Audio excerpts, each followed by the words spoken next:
I'm headed to get my run in now. I decided I'm going to go in the morning today, and I'm going to go to Newport Beach. I really just been trying to focus on staying consistent in the gym, and then especially in my runs, because not going to lie to you, I hate running with a passion, but I just really have to stay on top of it. It's the biggest reason why I have any progress at all in my lifting career and my athletic endeavors in general, just because I stay consistent. So it really just boils down to, it's not even so much about the programming. I mean, yeah, if your program is, I guess, like idealized or perfected, then yeah, you're going to see better results. But it's only like I don't know, I can't give you an exact percentage, but it feels like it's only like a 10% increase in, I guess, outcomes. I don't know, I guess it depends on the person and the situation. But yeah, I mean, 90% of the gains you're looking for are just coming from consistency. Like, you didn't skip any days at the gym. You didn't skip like weeks at a time, months at a time. Because like when I used to be, when I was in college, I would skip days all the time. And I guess it'd be me framing it where, hey, I need to hit this 405 squat or whatever bench, whatever lift. I want to hit this lift. I want to get this strong. And then once I achieved that goal, well, shoot, my goal has been achieved. Why am I still coming to the gym? So I would stop going. And and then like months later, you get back to where you were before you even started going to the gym, and you're like, I'm weak again. I look terrible. I feel terrible. I need to start going back to the gym. And then you put that new goal in your mind, and you repeat this cycle over and over and over again. And it's just like shooting yourself in the foot. But now my goals are like, hey, I just want to go to the gym 3 days a week or 4 days a week or whatever you're doing. And if I do that nonstop, I've achieved my goal. However, I can't stop doing it.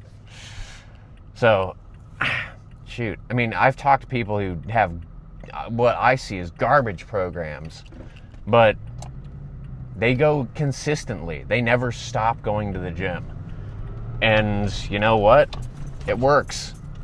Maybe if they switched their program up, it would give them a 10% increase, but they conquered the most important part, and that's consistently going and doing the thing when you really don't feel like doing it. So that's me for running. Again, you guys know I hate running. But yeah, running for me, yeah, it's been oof.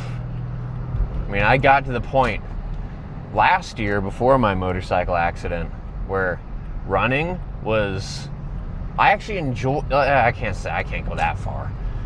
I didn't mind running. We'll put it that way. I didn't enjoy it because anytime I'd look at my running shoes, I would be like, my gosh, it's another day to do the thing I hate. But you know what? It doesn't suck as much. So eventually I got to the point where I could, like, if it was an easy run day, it would be like a good day. I'm like, okay, I can definitely do this. I'm not really worried about it.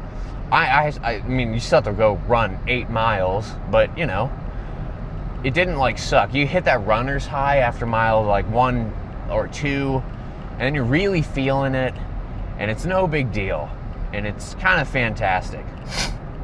But yeah, right now, it's not like that at all. I think I hit a runner's high maybe 2 weeks ago, and that day was fine, but I hit the runner's high after like 2.5 miles. So like, yeah, like I got the runner's high for maybe like a mile and a half, or whatever, 2 miles, something like that, math. But yeah, goodness. I'm just trying to get back to the place where running isn't so terrible anymore. But today's a 5-miler. We'll see how it goes. It'll probably be somewhere around an hour, maybe an hour, 10 minutes, right around there. My time right now just is terrible. I do somewhere right around a 15-minute pace, which is, garbage. It's worse now than it was before I started getting to Air Force Special Warfare running. Because my AFSPEC war stuff, like when I first decided I was going to get into it, I would run, I did my first run, I ran 1.5 miles, and my 1.5 miles was like 14.5 minutes. And I would kill right now to be able to run 14.5-minute miles. But yeah, so. But you know, this whole accident put me on a new level from way up there to way down here. And I just have to keep grinding it out. I mean, what am I going to do? Not train? No. We just got to keep going at it. But it is tough to motivate myself, man. Because whenever I start running, it just really sucks. I think back to when I was running like just a casual, easy run day for 8 miles. I would run at like a 10.5 minute pace. I was excited because I was soon gonna break the 10-minute mark. I was getting real stoked for that. And it would be like, I'd run at that pace and it's no big deal whatsoever. But now it's like a big deal to run at a 14-minute pace. But you know, consistency really is the most important thing over everything else. It's just getting to where you're going to go whenever you say you're going to do it. It's more important than the program. It's more important than the weights you're lifting. It's more important than everything else. It's just getting to where you say you're going to be. The gym, the running trail, whatever it is. That is really the most important thing. And I just have to continue to tell myself that over and over and over again. Because right now, it does not feel like it. Yeah. Especially with my new schedule, it is rough. This week was a tough one. Yeah. My classes on Tuesday and Thursday really just, that was tough. Yeah. I couldn't get my sleep. I think, I took a couple naps. I took like a 30-minute nap on Tuesday and like an hour nap on Thursday. And it just like kind of took off the beating edge of terribleness from my lack of sleep. But I'm really hoping I can get my sleep schedule under control. Ugh. Spilled my pre-workout. But, yeah. We're going to see how today... But all of this is really just like... That's in the future. We need to focus on today. Today, it's a 5.5 mile run. I can't remember exactly what it is. But we'll get that done. It's going to be... it's supposed to be it's like a progressive loaded run. So we'll see how that goes. We'll see. Maybe I'll just turn it into an easy run. I don't know. It depends on how I feel. We'll start that first mile getting warmed up.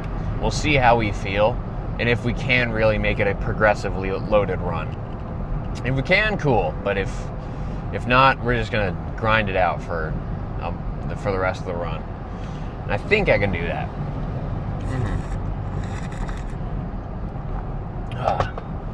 Sorry, you guys. You got to see me chug some pre-workout. Yeah. I don't know if you can hear it, but, you know. Yeah. But, I think that's about it. I don't know what else I can say. But I will see you guys after the run. Just, I'll see you guys later. Few moments later. Yeah, I definitely hit my runner's high, probably right around like a mile and a half.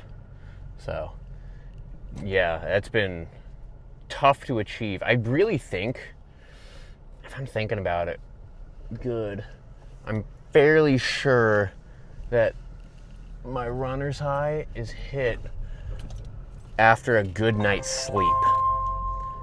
Because I know pretty recently my sleep hasn't been fantastic. I guess this last week it wasn't fantastic. So I'm wondering if that, I mean, it wouldn't surprise me at all if the sleep is what, or lack of good sleep is what's keeping me from doing well in my runs.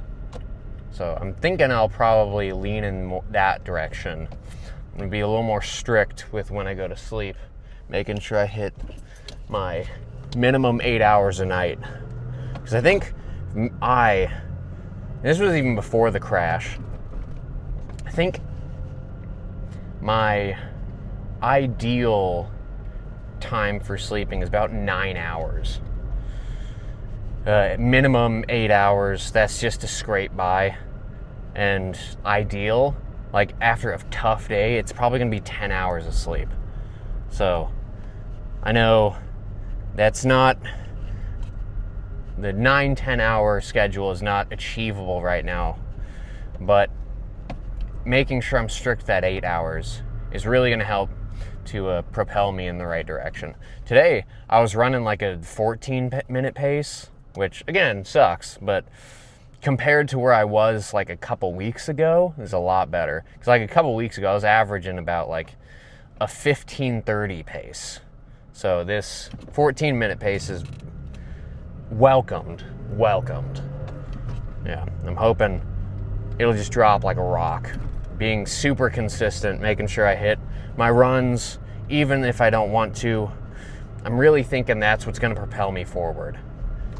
Yeah, and making sure I hit the mileage that I'm going for. Right now, this week I hit about 10 miles. Last week it was 15. I think this next week is going to be another 15-mile week. We'll see, because it depends on the intensity of the runs. Because I'm trying to hit that 80-20, like 80% light work and that 20% difficult work. That usually is shown to be the most productive running schedule. So I'm hoping to kind of mirror that in my programming. But other than that, this run was pretty good. I really enjoyed getting up this early and running early. I don't know if that also played a part in why it was easy. It could be, maybe. My belly's not carrying around a bunch of extra weight. That could be it. I wouldn't say it's a massive reason why, but it doesn't hurt. So I'm thinking that as well. But also reflecting on my lifts this week, they were good. You guys saw my squat, 160 for a set of 6. Yesterday I did 170 for a set of 4. That felt good. It was RPE 6, not too difficult.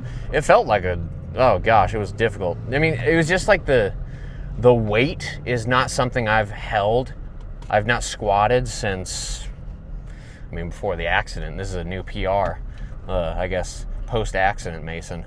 So I'm thrilled for that. That was super great.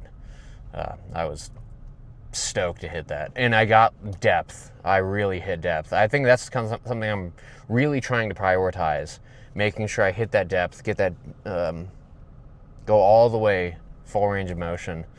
Not because it's the most ideal thing. I think it's ideal, but because I want to hit those competition standards again.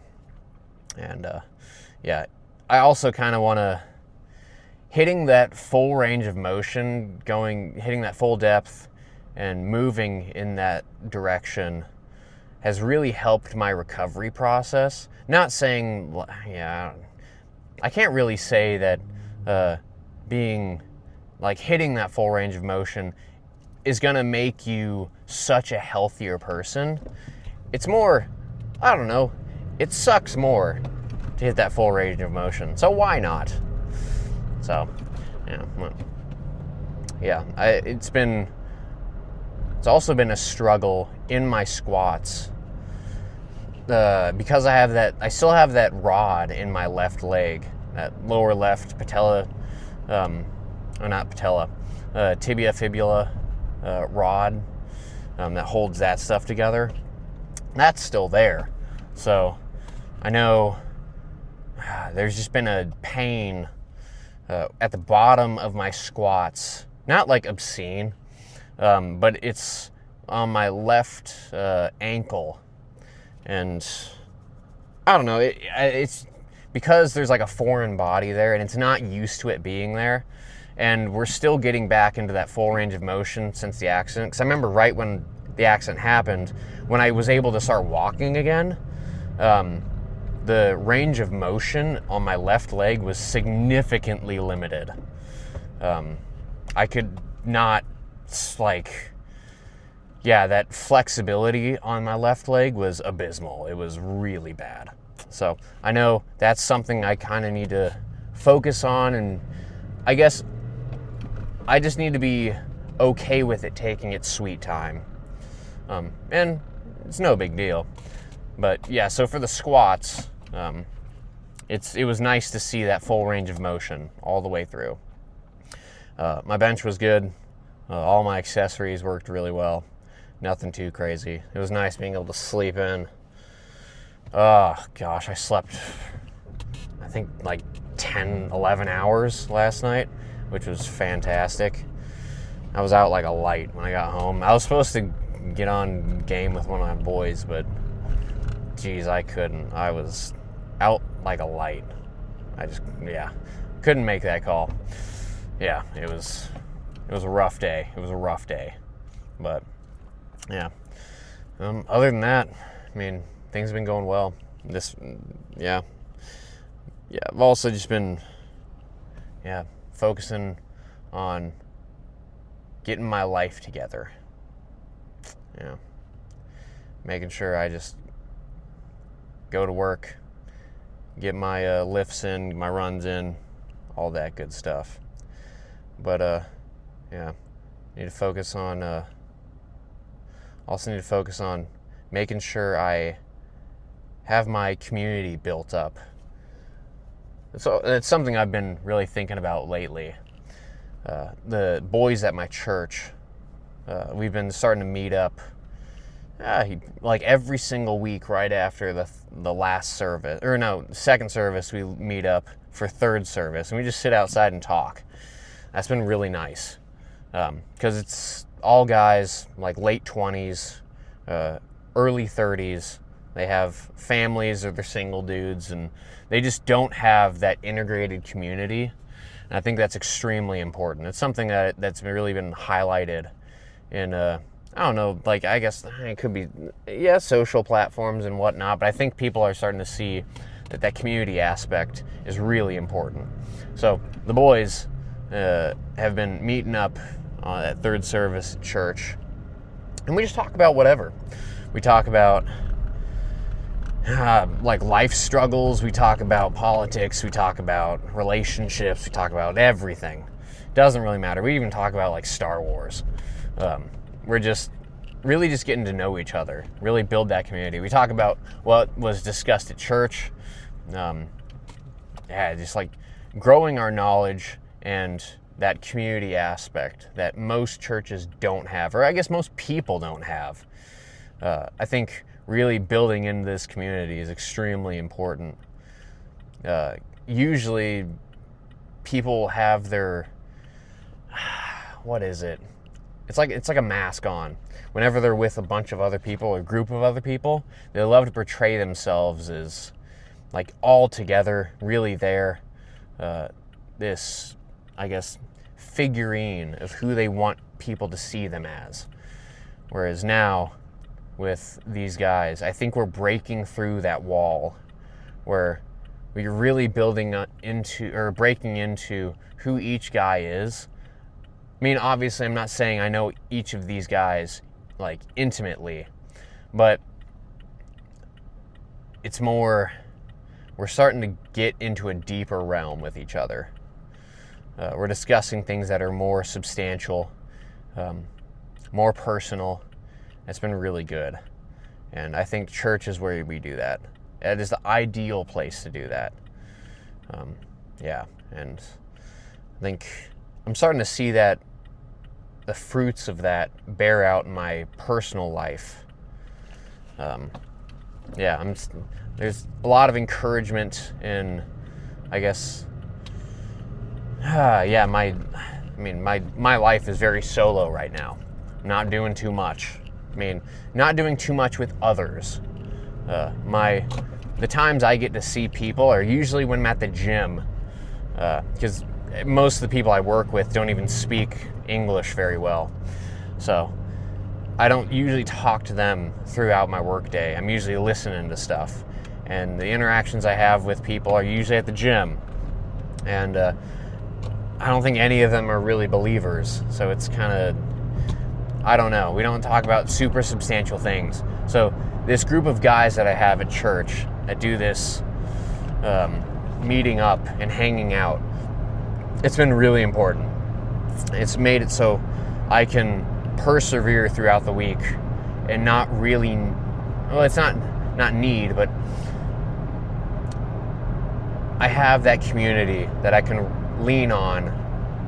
And throughout the week, it's been really important for me to be like in prayer, like talking to the Lord. And it's not, this is also something I've been thinking about lately, but my prayer aspect, the prayer aspect of my life is not so much, okay, Mason, I got to pray right now. And I have like an official prayer where I say, dear Lord, blah, blah, blah, blah, blah.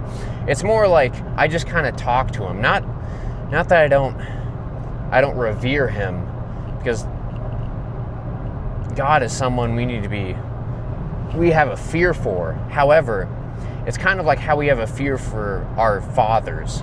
If you had a really good father like I did, I was absolutely terrified. I had fear of him. However, I could talk to him about anything, any struggles I had. He was always there for me. And that's kind of how I see the Lord right now. So my prayer life has mirrored that. Being able to go to him with the struggles I have, the things that I'm wrestling with. So anytime I'm dealing with something in the day, I just kind of throw it up there. I have like internal conversations in my mind where I bring him in and I just unload all the things I'm struggling with, things I'm thinking about. And I think that's been a real benefit. I kind of see it as, I can't really, this is something I'm waffling around in my mind, but it's, how do I put this? I think prayer is the true version of going to therapy. I think the secular world uses therapy to replace prayer. So when I say therapy, we go to somebody, we unload all the things that we're struggling with, and then they usually will give us pointers, things to work on, maybe a reframing of things, how to look at this. So in a Christian's life, that therapy, I think, is supposed to be prayer, where we unload, we discuss things with the Lord, we ask for his opinions and his influence, and then to get those answers and the input from him, we open his word, we read those things, we really reflect on what does he have to say about what's going on in my life. So it could be like the life situation that I'm in right now. What does the Lord have to say about singleness, being alone, just grinding out, doing hard things? What does he have to say about it? And I think what I've been focusing on really intently lately is, even though I'm alone and I'm doing hard things, my life is not easy right now, it's focusing on others. I think people have a problem, and there's an issue that most people will have, where everything is focusing on themselves. How does it make me feel? How does it affect me?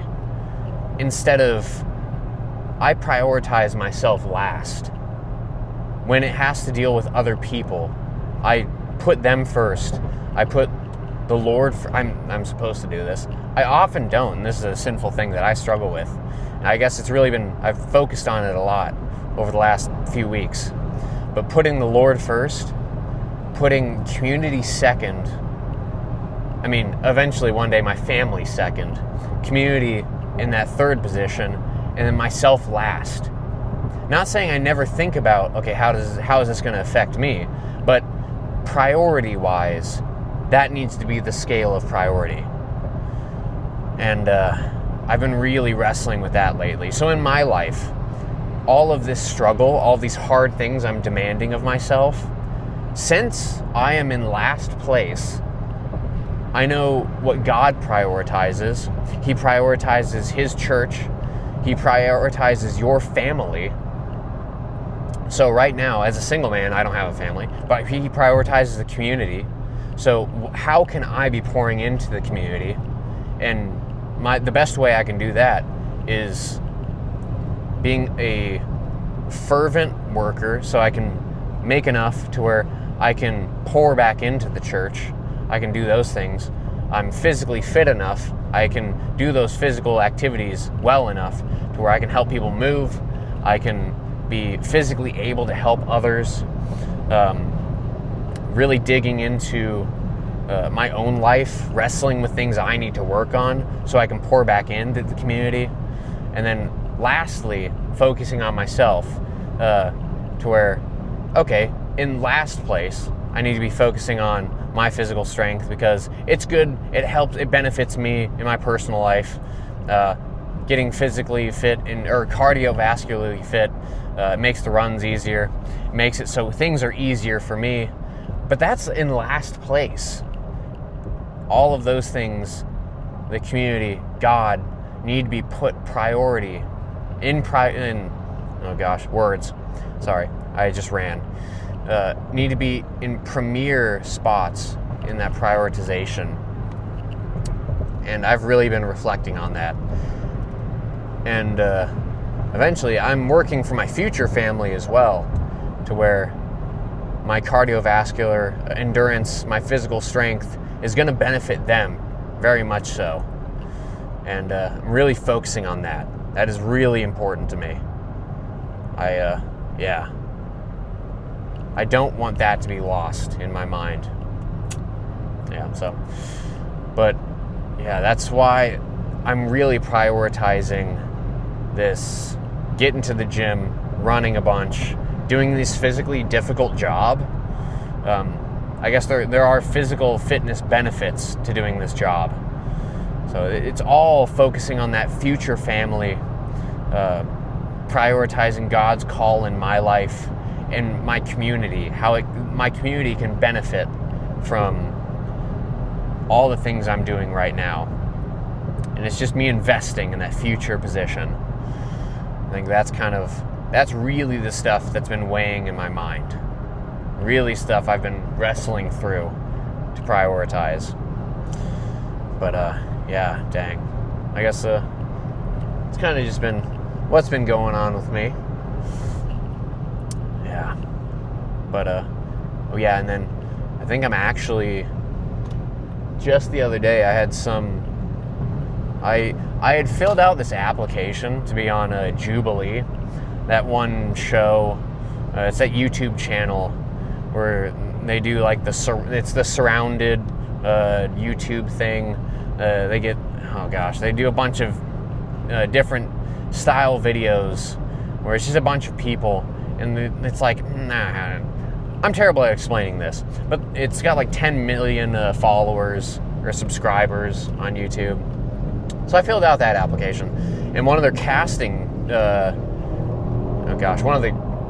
not directors, but whatever that word is, one of the casting people reached out to me, and they actually reached out for a dating show. which I'm not going to join, but they reached out for that, and that was interesting. I'm not really a dating show kind of guy. I listened to what they had to say. It's a new show, and where they're going to, oh goodness, what they're going to do? Yeah, so they get it to where your family interviews like a bunch of other people, like a bunch of other women for me, and a bunch of other women, their families interview me, and we match up through that. And then the person I match up with most closely, the person that my parents and their parents match up with most closely, you know what I'm saying. We start by living in an apartment for 4 weeks together.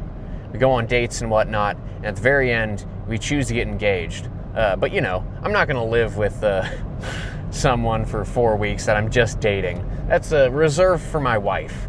I will not be doing that with another person. Yeah, let's not do that.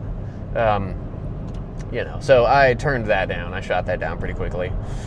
But she was like, okay, well, there's a new Jubilee video coming up for single people on this coming week. Just shoot me a message in a few days, and we'll probably shoot and put you in that. And I was like, sick. So I'll probably be in the Jubilee video. Should be interesting. I'll let you guys know how that goes. But other than that, that's pretty much the most interesting thing that's going to happen to me this next week. Because other than that, it'll be go to work, go to the gym, run, eat, sleep, repeat. Yeah, nothing too crazy. But until then, I think that's about it. I think this coming week, I'll put you guys in on my deadlift day. Deadlifts have been difficult because I got this scar tissue in the middle of my belly. That's been rough. Dealing with that because the belt rubs it off. And the scar tissue, what is it? They say it's like it's only 80% as tough as regular skin. So whenever I put my belt on, it rubs away that scar tissue. And that doesn't feel very good. So deadlifts are usually the worst because that's where your torso flexes the most compared to squats. So it's not going to feel great, but we'll see how it goes. So I'll throw you guys in on this deadlift day. It'll be good. I'm sure it'll be good. This week I hit 397 for a set of 5. And it was super easy. It was nice. So I think this coming week we'll jump back over 400, and it's going to be a good week. It's going to be a good lift. And we'll get our runs in as well. But until then, I'll catch you guys later.